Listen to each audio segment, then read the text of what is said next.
Hi everyone. आज की इस वीडियो के अंदर हम काउंट की कंप्लीट सीरीज को देखने वाले हैं, जिसके अंदर हम मेनली 5 हमारे फंक्शंस जो होते हैं काउंट के उनको कवर करेंगे, जो कि रहेगा काउंट, काउंट ए,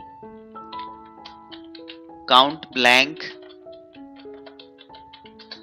एंड यहाँ पे मैं एक काउंट इफ और काउंट इफ्स को भी ले लेता हूँ। ये 5 हमारे मेन फंक्शन रहते हैं जो कि काउंट के रहते हैं। और अगर आप किसी MIS इंडस्ट्री में जाना चाहते हो तो आपको काउंट के मेनली ये 5 फंक्शन आने चाहिए, जो कि काफ़ी ज़्यादा इम्पोर्टेंट हो जाते हैं। तो हम इनको स्टेप बाय स्टेप कवर करेंगे, वन बाय वन करके। इससे पहले मैं आपको कुछ चीज़ें यहाँ पे करके दिखा देता हूँ। मोस्टली लोगों को ये पता नहीं रहती, तो वो मुझसे क्वेश्चन पूछते रहते हैं वीडियोस में कि सर ये आपने कैसे करा, हमें समझ में नहीं आया। तो यहाँ पे बेसिकली मैं क्या कर रहा हूँ, जब मैं जैसे नीचे जा रहा हूँ ना, तो यहाँ पे मुझे 3 चीजें दिख रही है। Heading, city name, SKU, quantity sold, है ना। अब जैसे ही मैं नीचे जा रहा हूँ, वो दो जो हमारी मेन हेडिंग है वो ऑटोमेटिकली ऊपर चली जा रही है, लेकिन मैं चाहता हूँ ये फिक्स रहे। तो ये जो आपको दिख रहा है ना, ये जो साइड में ये है, ये जो हमारा बॉक्स सा बना हुआ है, C1 से नीचे 1 के ऊपर A के साइड में, तो यहाँ पे इसको उठाओ, सिंपली इस तरीके से पुट कर दो यहाँ पे। तो आप देखोगे आपकी जो रेंज है वो फिक्स हो गई, जो कि हमारी फर्स्ट रो है वो फिक्स हो गई। अगर आपको 2 रो को फिक्स करना है तो 2 पे रख लीजिए, तो 2 रो फिक्स हो जाएगी। ठीक है, तो आई होप आपको ये तो समझ में आ गया होगा। अब बात कर लेते हैं काउंट की। काउंट का फंक्शन क्या काम करता है। अब मुझे जस्ट सपोज ये पता लगाना है, कि मेरे पास यहाँ पे टोटल रोज कितनी है। यहाँ पे देखोगे तो आपके पास कितनी रोज है टोटल, ये देखिए 52,374 रोज है ना। तो ये हम किस तरीके से पता लगा सकते हैं, ये काउंट के फंक्शन से पता लगा सकते हैं। इक्वल आप सिंपली लगाओ, काउंट का फंक्शन लगाओ, और यहाँ पे आप इसको सेलेक्ट कर लो पूरे को, एंटर दबाओगे तो 52,373। 373 इसलिए लिया इसने क्योंकि पहली तो हेडिंग ही है, पहली रो जो है वो हेडिंग है। अच्छा, लेकिन अगर आप एक चीज और करने की कोशिश करोगे, जैसे सपोज यहाँ पे आपने काउंट का फंक्शन लगा लिया, काउंट का फंक्शन काम कर रहा है, लेकिन आपने काउंट का फंक्शन लगाया इन वैल्यूज पे, आपने देखा 0 आंसर आया। अच्छा, मोस्टली लोगों का क्वेश्चन ये भी होता है कि सर ये आप क्या करते हैं A1 से A1 से A मैं इसलिए करता हूँ जैसे सपोज कि कल को यहाँ पे कुछ डेटा और ऐड होने लग गया नीचे, तो मुझे यहाँ पे लास्ट का रेफरेंस ना देना पड़े, 52,374 का रेफरेंस ना देना पड़े।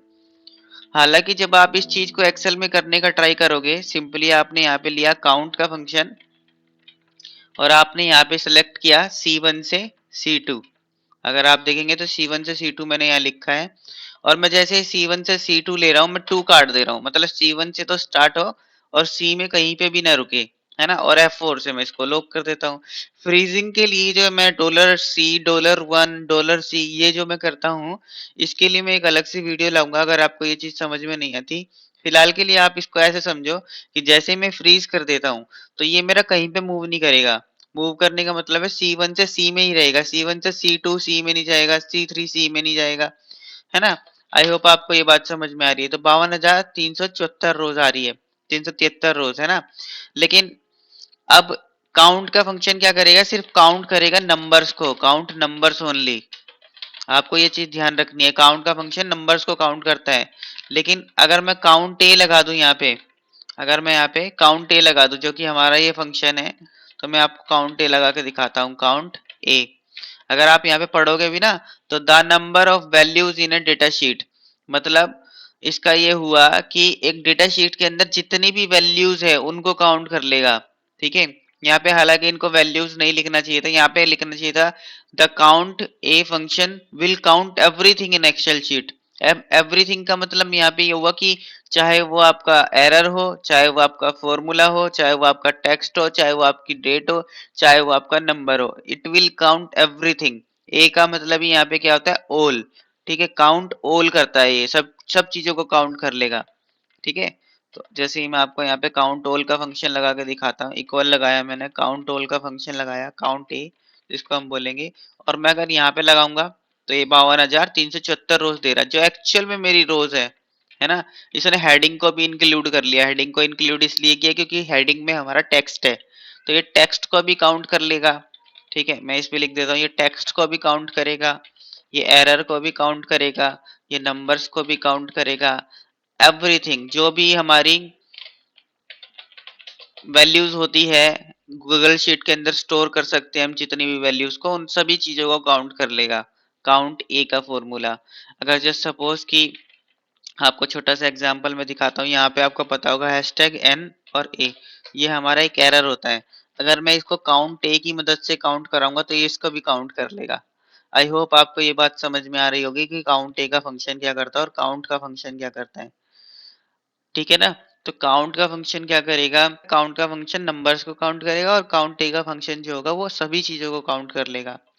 ठीक है, तो अगर आपसे कभी कोई पूछे कि मुझे नॉन नंबर्स वैल्यू को काउंट करना है, नॉन नंबर्स वैल्यू मतलब यहाँ से नंबर्स हटा दो काउंट ए के फंक्शन से, तो वो कैसे हटा सकते हो? आप सिंपली क्या कर सकते हो, काउंट ए के फॉर्मूला से, जैसे ये है ना, तो यहाँ पे हमें काउंट ए का फॉर्मूला क्या करके देगा, हमें 52,374 वैल्यूज निकाल के दे देगा, राइट। और ये वैल्यूज में हमारी हेडिंग भी इंक्लूड होगी जो कि टेक्स्ट है ना। इसमें से अगर मैं माइनस कर दूं काउंट के फॉर्मूला को, तो ये क्या निकाल के दे देगा, ये आपको निकाल के दे देगा एक, क्योंकि हमारे पास एक ही टेक्स्ट है, एक ही टेक्स्ट है हमारी इस पूरी की पूरी सीरीज में, पूरी वैल्यूज में, राइट। तो आपको आई होप ये समझ में आ गया होगा कि काउंट ए में से अगर काउंट माइनस कर दे तो हमें क्या निकल के आएगा, हमें निकल के आएगा नॉन नंबर्स वैल्यूज, है ना। और काउंट ब्लैंक का क्या काम है, जस्ट सपोज मैं यहाँ पे देखो आपके सामने मैंने यहाँ पे कितनी रोज माइनस कर रहा हूँ मैं यहाँ से, देखो 5 रोज है ना। तो मैंने यहाँ पे 5 रोज को डिलीट कर दिया, तो यहाँ पे काउंट ब्लैंक क्या करेगा, काउंट ब्लैंक, तो ये ब्लैंक वैल्यूज को काउंट कर लेगा। तो यहाँ पे देखो ब्लैंक वैल्यूज कितनी आ गई, 12, 99, 18। अब 12, 99, 18 क्यों आई, क्योंकि 5 तो ये ले लो, है ना, 5 ये ले लो और बाकी बची हुई ये ले लो। समझ गए ना आप लोग, क्यों काउंट ब्लैंक ने उतना वैल्यूज को निकाल के क्यों दिया, क्योंकि उसने ब्लैंक को काउंट कर लिया, नीचे वाली ब्लैंक सेल्स को भी काउंट कर लिया। अगर मैं C1 से सी ना लेके मैं सिर्फ रेंज लेता, उतनी रेंज लेता जितनी की मुझे रिक्वायरमेंट है, तो यहाँ पे आप देखोगे कि सिर्फ सिर्फ 5 वैल्यूज निकाल के दे गए मुझे। तो मैं यहाँ पे सी नहीं ले रहा, एक्चुअली ये मैं गलत कर दिया मैंने ये। तो मैं यहाँ पे सी की बजाय ये सिर्फ इतनी वैल्यूज ले लेता, तो 5 6 यहाँ पे इसलिए इसने दिया क्योंकि 1 2 3 4 5 6 एक्चुअली, है ना, इसलिए। तो आई होप आपको ये चीज समझ में आ गई होगी कि काउंट ब्लैंक क्या होता है, काउंट ए क्या होता है, काउंट का फंक्शन क्या काम करेगा। अच्छा, काउंटिफ और काउंटिफ्स को हम समझ लेते हैं डिटेल्स में, ये बहुत इंपॉर्टेंट फंक्शंस होते हैं हमारे, जो काफी बार पूछे जाते हैं। उससे पहले अगर मैं जानना चाहूँ कि भाई यहाँ पे मुझे ये बताओ कि सिटी नेम है, सिटी नेम भाई 52,374 तो सिटी हो नहीं सकती, तो इसका मतलब ये है रिपीटेड सिटीज है यहाँ पे। तो आप मुझे ये बता सकते हो कि यहाँ पे टोटल यूनिक सिटीज कितनी है ना। यूनिक सिटीज से मेरा मतलब है ऐसी सिटीज जो एक ही बार रिपीट हो, मतलब जो बार बार रिपीट हो रखी है, ऑब्वियस सी बात है रिपीटेड सिटीज है, लेकिन मैं उनको एक ही बार देखना चाहता हूँ, उनको यूनिक बोलेंगे। तो हम यहाँ पे एक काम करते हैं, यहाँ पे लिख लेते हैं यूनिक सिटीज, है ना। तो यूनिक सिटीज मुझे चाहिए, तो एक तो ये तरीका है कि आप इसको कॉपी करो, डेटा में जाओ, फिर यहाँ पे जाने के बाद रिमूव डुप्लीकेट्स करो। आई होप आपको ये चीज समझ में आ रही होगी। बेसिकली यहाँ पे कहीं पे होता है रिमूव डुप्लीकेट्स, मैं उसका ज्यादा यूज भी नहीं करता क्योंकि वो इतना यूजफुल नहीं है। आप सिंपली यहाँ पे क्या कर सकते हो, यूनिक लगा सकते हो, यूनिक।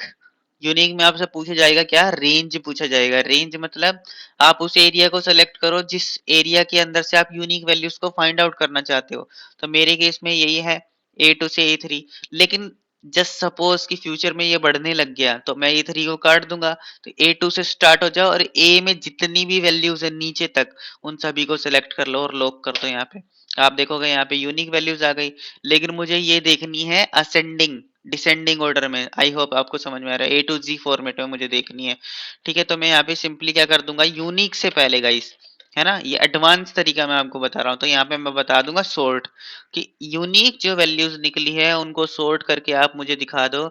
और सॉर्ट कॉलम कौन सी होगी, सिर्फ एक होगी। अच्छा, क्या ये असेंडिंग है, इज असेंडिंग पूछ रहा है, क्वेश्चन पूछ रहा है इज असेंडिंग, तो इसका आंसर होगा ट्रू या फॉल्स में। और ट्रू के लिए आपको पता ही होगा जीरो लगाते हैं, और फॉल्स के लिए 1 लगाते हैं। तो मैं जीरो लगा देता हूँ, यस। तो ये उल्टी सीरीज शुरू हो गई, और 1 लगा दोगे आप तो यहाँ पे आपकी सीधी सीरीज शुरू हो जाएगी। बस सिंपली आपको ये याद रखना है, ठीक है। तो हमारे पास टोटल यूनिक सिटीज कितनी आई? 121। 121 टोटल सिटीज आई। लेकिन अगर कोई आपसे ये पूछ ले कि काउंट बताओ, चलो काउंट बताओ कि आगरा में कितनी बार माल बेचा गया है, आगरा के अंदर कितनी बार माल बेचा गया है, सिंपल सी बात है। तो उसके लिए हम क्या लगाएंगे? सिंपल करेंगे, इक्वल काउंट इफ लगाएंगे। आपसे रेंज पूछी गई है कि आगरा भाई मिलेगा कहाँ, मैंने बोला आगरा यहाँ मिलेगा। F2 से इसको लॉक करना है, F4 से। और यहाँ पे क्राइटेरिया आपसे पूछा गया आगरा, फिर आप इसको ड्रैग कर सकते हो। लेकिन जस्ट सपोज देख लो, अब यहाँ पे 121 तक कौन ड्रैग करेगा भाई? नहीं कर सकते ना 121 तक ड्रैग। इसलिए हम एक काम करते हैं, यहाँ पे F8 से लेके हम एक और काम कर देंगे। F8 से तो स्टार्ट हो जाए और F में कहीं पे भी मत रुको, है ना। इसको भी लॉक कर दो कि काउंट तो करना है इस रेंज में, और किस चीज को काउंट करना है? इस सीरीज को काउंट करना है। एंटर दबा दो और यहाँ पे बस एक फॉर्मूला लगाना है आपको काउंट इफ से पहले। वो फॉर्मूला क्या होगा? एरे फॉर्मूला का। तो आप देखोगे यहाँ पे इसने ऑटोमेटिकली सभी चीजों का काउंट बहुत अच्छे तरीके से दे दिया। हाँ, हालांकि ये 0 0 दे देगा, तो आप इसमें सिंपली एक और चीज ऐड कर सकते हो कि ये तो आपको समझ में आ गया होगा, है ना। तो अब इसके पहले आप एक फॉर्मूला और ऐड कर दो। एरे फॉर्मूला से पहले मत करना, ये गलत हो जाएगा। तो आपको क्या करना है? इफ ये वाली वैल्यू क्या है? बराबर है 0 के, तो कुछ ना हो। अदरवाइज क्या हो जाए? आप सिंपली इस फॉर्मूला को दोबारा कॉपी कर लो और यहाँ पे पेस्ट कर दो। अब इसका क्या मतलब हुआ? इसका ये मतलब हुआ सिंपली कि अगर काउंट इफ की जो वैल्यूज है, वो जो सॉल्यूशन काउंट इफ का निकलेगा, वो अगर 0 के बराबर होगा तो आपको कुछ नहीं करना, अदरवाइज आपको काउंट इफ कर देना है। देखो, अब 0 के बराबर था इसलिए यहाँ पे इसने सब कुछ चीजों को ब्लैंक ही दिखाया, है ना। तो अगर आपसे यहाँ पे अब एक डेटा पूछा जाए, तो आपके सामने एक डेटा है कि आगरा में भाई 788 बार माल बिका है। और जेन्युइनली अगर आप देखोगे तो ये चीजें काफी ज्यादा ब्यूटीफुल होती है, एनालिटिकली काफी ज्यादा पावरफुल होती है। अब इसकी मदद से आप एक ग्राफ भी बना सकते हो। कैसे ग्राफ बनाओगे आप? सिंपली इंसर्ट में जाना, इंसर्ट में जाने के बाद आपको देखो यहाँ पे एक ऑप्शन मिलेगा चार्ट का। अगर आप यहाँ देखेंगे चार्ट का ऑप्शन मिलेगा, तो चार्ट के ऑप्शन पे जाना। देखो इसने ऑटोमेटिकली ले लिया, डिटेक्ट भी कर लिया भाई, वाह कितना अच्छा लग रहा है। यहाँ पे आप इसको लिमिट कर सकते हो कि आपको कितनी चीजें चाहिए। ऑल्दो मैं यहाँ पे ये सारी चीजें नहीं करके दिखाने वाला आपको अभी, क्योंकि ये ज्यादा काफी ज्यादा पावरफुल हो जाएगा। और मैं, मेरा जो मेन मोटिव है वो यही है कि मैं काउंट इफ और काउंट इफ्स को समझाऊंगा आपको इस वीडियो के अंदर। तो आई होप आपको ये चीजें तो समझ में आ गई होगी कि हम काउंट इफ का यूज किस तरीके से कर सकते हैं।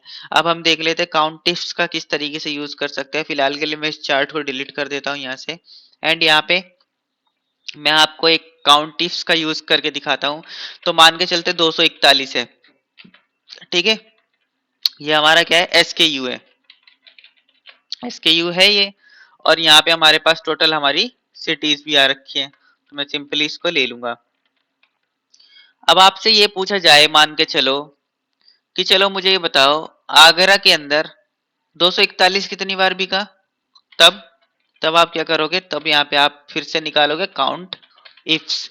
इफ नहीं निकालोगे यहाँ पे, क्योंकि मल्टीपल कंडीशन है। आपसे पूछा जा रहा है आगरा के अंदर कितनी बार माल बिका, प्लस डीसी 241 कितनी बार बिका आगरा के अंदर ही। ठीक है, इसी तरीके से अहमदाबाद के अंदर डीसी 241 कितनी बार बिका, राइट। आप मेरी बात समझ गए होगे कि डीसी 241 अहमदाबाद के अंदर कितनी बार बिका, अजमेर के अंदर कितनी बार बिका, अकोला के अंदर कितनी बार बिका। तो पर्टिकुलर एक एसकेयू को पकड़ा है मैंने कि डीसी 241 की डिटेल्स चाहिए मुझे, क्योंकि ये मेरा सबसे ज्यादा बिकने वाला माल है। और ये बताओ किस सिटी के अंदर सबसे ज्यादा बिक रहा है। तो जिस सिटी के अंदर सबसे ज्यादा बिक रहा है, उस सिटी के अंदर मैं सबसे ज्यादा प्रोडक्शन करूंगा, उस सिटी के अंदर मैं और मेहनत करूंगा। और जिस सिटी के अंदर नहीं बिक रहा, तो उसके पीछे रीजन पता लगाऊंगा कि भैया क्यों नहीं बिक रहा। आई होप आपको ये चीज समझ में आ रही होगी किस तरीके से बेसिकली चीजें चलती है।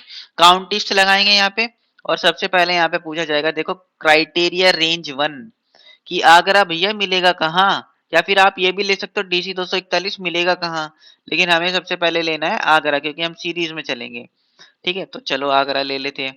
तो आगरा कहाँ मिलेगा? आगरा यहाँ मिलेगा।